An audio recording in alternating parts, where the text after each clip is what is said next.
Olá, sejam todos bem-vindos a mais uma edição do programa Verão Mais Seguro da Defesa Civil Estadual. Hoje entrevistaremos a Capitão Betânia, ela que trará dicas para nós, para a população paulista, sobre como se prevenir contra a incidência de raios nesse período chuvoso. Capitão Betânia, seja bem-vinda. Então, a primeira pergunta que a gente faz é a seguinte: a incidência de raios, ela ocorre apenas no verão ou ela ocorre durante o transcorrer de todo o ano? Bom, Zalpa, na verdade a incidência de raios ela acontece ao longo de todo o ano. Como ela está muito vinculada com a possibilidade de chuvas e no período de verão, aqui no estado de São Paulo, nós temos uma incidência maior, então acaba acontecendo muito mais, sim, no período do verão. Mas lembrando que assim, os raios eles podem acontecer ao longo do ano, ele pode cair 2 vezes no mesmo lugar, a gente vai falar um pouquinho disso mais para frente. E também reconhecer que as pessoas elas têm que estar sempre preparadas para evitar, porque a incidência de mortes por raio, tanto no nosso estado quanto no nosso país, ela é muito grande. Então basta a gente aí se preparar um pouquinho para ver como evitar e não se colocar em situações de risco. Muito bem. E, capitão, nós sabemos do novo sistema de monitoramento que a Defesa Civil tem desenvolvido para essa Operação Verão, juntamente com o INPE, que detecta relâmpagos no litoral de São Paulo. A senhora pode explicar melhor para a gente? Bom, posso sim. Para essa Operação Chuvas de Verão, que iniciou no dia 1º de dezembro de 2019, a Defesa Civil do Estado colocou vários materiais para otimizar o serviço de alerta para a população. E um deles foi justamente em parceria com o Instituto Nacional de Pesquisas Espaciais, o INPE, que foi a instalação de 5 sensores ao longo do litoral paulista, tanto no litoral norte quanto no litoral sul, com o objetivo de que esses sensores eles consigam identificar, num raio de 20 quilômetros, as nuvens que estão carregadas eletricamente e que podem, sim, gerar, então, um risco aí de incidência de raio. E isso com uma antecedência de aproximadamente 15 minutos. Com isso, a Defesa Civil do Estado tem refinado os seus alertas, encaminhados para quem tem o cadastro já no 4099 via SMS, mensagens dos riscos moderados, alto e muito alto sobre a incidência de raio nesses municípios em especial. Como ele é de caráter experimental, nós ainda estamos otimizando ele e validando os dados. Então, eles estão instalados em Ubatuba, São Sebastião, em Caraguatatuba, Praia Grande e no Guarujá. Muito bem. A senhora falou sobre o 4099, né, que é o serviço que a Defesa Civil utiliza para emitir alertas ao cidadão, à população que deseja receber informações. Como o cidadão ele pode se cadastrar no 4099? Bom, é justamente isso. O 4099 é um sistema disponibilizado desde 2017, que é o contato direto da Defesa Civil do Estado junto com o cidadão. Então, por meio desse sistema, o morador, ele consegue cadastrar quantos CEPs ele quiser, basta ele mandar um CEP por mensagem, via SMS, para o número 4099 e automaticamente ele se cadastra para receber os alertas da Defesa Civil dentro daquela região alusiva àquele CEP. Ou seja, se ele mora aqui na capital ou em alguma cidade do interior e vai passar as férias no litoral, ele pode cadastrar tanto o CEP da sua cidade como também do local onde ele está indo passar férias, de forma que ele receba os alertas desses 2 locais. E isso, como eu disse, basta mandar um CEP por mensagem e cadastrar quantos CEPs quiser. Serviço muito bacana, capitão, muito bacana mesmo. E ainda sobre os raios, as tempestades, né? Tanto o cidadão lá do interior, quanto o que está tirando férias no litoral, no campo. O que a senhora pode passar de dicas de prevenção para não ser acometido aí por uma tempestade, por um relâmpago? Bom, o principal é a pessoa entender o que é um local seguro para as tempestades com raios. Então, a primeira coisa é buscar um abrigo, ou seja, ela não pode estar num local aberto, descampado, ou seja, campo de futebol, na lavoura. Então, muitas dessas incidências, dessas ocorrências, elas atingem o pessoal que trabalha com agricultura. Então, essa disseminação da informação do que é um local vulnerável e que possa, sim, atingir a população. Então, esses locais abertos, sejam local descampado, praia, campo de futebol, ou mesmo um estacionamento, todos esses locais, eles geram uma incidência maior e uma probabilidade maior de que a pessoa seja atingida. Então, ela tem que sair imediatamente desses locais e buscar um local seguro. E aí a gente vem para outra definição.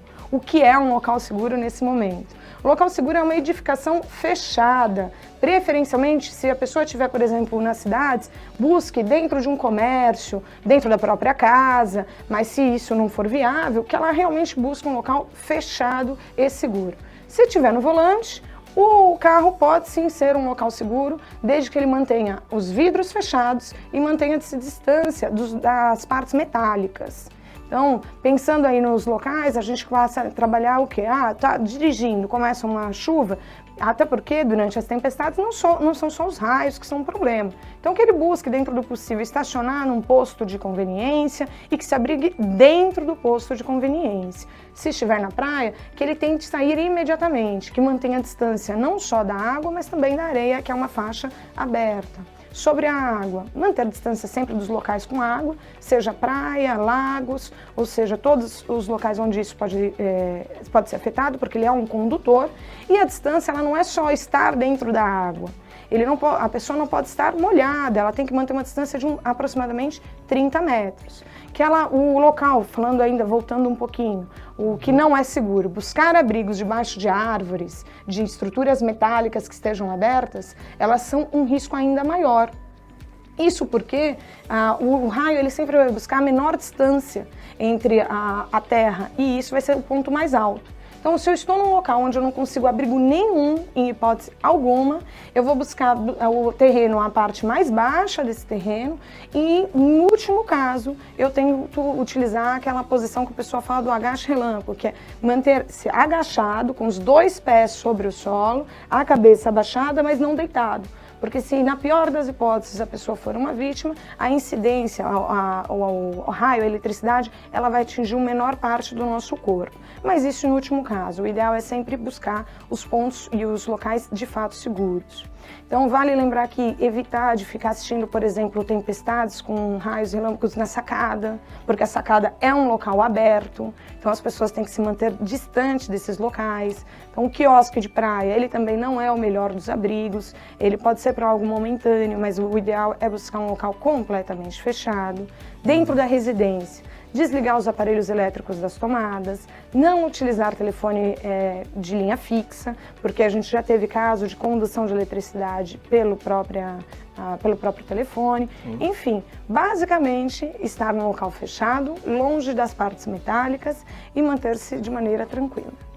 Muito bem, então tivemos dicas valiosas, dicas muito importantes da Capitão Betânia sobre como se prevenir da incidência de raios e relâmpagos, tanto dentro quanto fora da sua residência. E continuando o nosso papo, a gente gostaria de saber quais são as ações de conscientização que a Defesa Civil faz para a população desenvolver esse senso de autoproteção, que é tão importante para poder se prevenir de qualquer tipo de acidente. Bom, a Defesa Civil do Estado ela trabalha o ano inteiro, tanto na capacitação dos agentes, quanto na divulgação de informações preventivas para a população. Mas assim, para essa operação Chuva de Verão, além desses sensores, que foi uma parceria junto com o INPE, que otimiza muito e melhora a qualidade do nosso alerta, nós também realizamos a campanha SP Alerta. Então, basicamente, é um site onde a população pode ter dicas sobre como agir antes, durante e após períodos de tempestades, mas também com outros problemas alusivos, como o próprio período de estiagem dentro do nosso estado, e uma parceria com várias secretarias de estado, principalmente a Secretaria de Transportes Metropolitanos. Então, nós conseguimos afixar vários dos nossos materiais de orientação para a população que utiliza esses meios de transporte, tanto o metrô quanto o ônibus, também junto com a logística de transporte. Então, dentro das estradas, a gente consegue hoje divulgar e lembrar a população desses riscos que estão atrelados ao período do verão e das chuvas. E também a Secretaria de Segurança Pública, junto com o pessoal do Corpo de Bombeiros, a Secretaria de Infraestrutura e Meio Ambiente, acima, tanto o IG, o IPT, quanto também o pessoal que trabalha aí com barragens. A exemplo desse programa que você está apresentando, né, Zal? Porque a gente tem feito aí toda semana um tema que seja de interesse da comunidade. Então, esse site, o SP Alerta, é o spalerta.sp.gov.br. Por lá a população pode pegar essas dicas. E também nós tivemos a fixação de faixas, que é uma parceria junto com a Secretaria de Comunicação, informando faixas em todo o litoral paulista, relembrando desses cuidados em relação aos raios. Certo.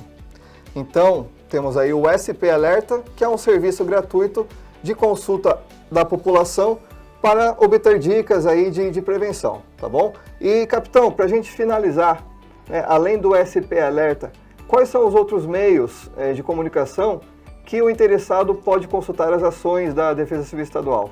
Bom, nós temos o nosso site institucional, defesacivil.sp.gov.br, as nossas mídias sociais, Twitter, Instagram, Facebook, que é o @defesacivilsp. E uma coisa que eu também relembro aqui é que as pessoas se cadastrem, reforçar um pouquinho, para que todos se cadastrem no sistema de SMS, o 4199, enviando então o seu CEP.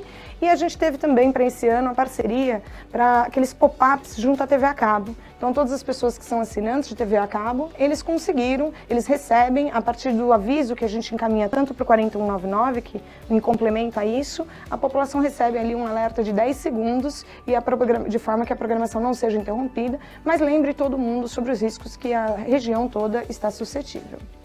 E, capitão, em caso de emergência, quem o cidadão deve procurar? Bom, ele deve procurar a Defesa Civil pelo 199, o Corpo de Bombeiros pelo 193 e a Polícia Militar pelo 190. Tivemos, então, a participação da capitão Betânia. Capitão, muito obrigado. As dicas da senhora, com certeza, foram de grande valia. Né? E encerramos, então, mais uma edição do programa Verão Mais Seguro. A você que nos assiste, que nos acompanha, o nosso muito obrigado.